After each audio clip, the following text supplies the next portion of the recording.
Tidy by Emily Gravett. Deep in the forest lived a badger named Pete, who tidied and cleaned and kept everything neat. He tidied the flowers by checking each patch and snipping off any that didn't quite match. He tidied the fox by grooming his fur. He untangled each knot and each twig and each burr.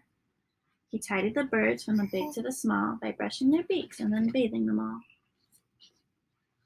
He picked up stray sticks, he swept and he rubbed, he polished the rocks and he scoured and he scrubbed.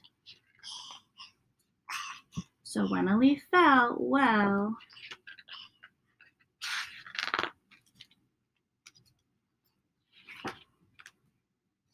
Pete tidied up, but still he wasn't happy. Now the trees looked bare and scrappy, and so, to make it all look neat, Pete undertook a mighty feat. He dug up every single tree. But then it rained. There was a flood.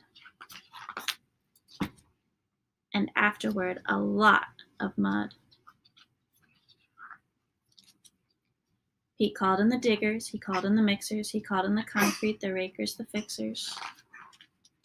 No mud, no leaves, no mess, no trees. Perfectly tidy and perfectly neat. The forest is practically perfect, said Pete.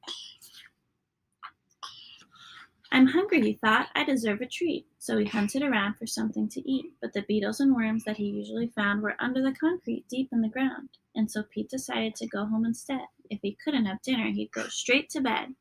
But when he arrived and took out his key, there wasn't a door where the door used to be. Later that night, Pete tossed and he turned. His belly was empty. It rumbled and churned. As he lay in his mixer, wide awake, he started to think, I have made a mistake. So, the very next morning, when it got light, he set about trying to put everything right. Then the animals came, from the strong to the weak, and they lent him a paw or a claw or a beak. They put everything back as it always had been, but maybe less ordered and not quite as clean. And Pete, well, he promised to tidy up less, but if he succeeded is anyone's guess.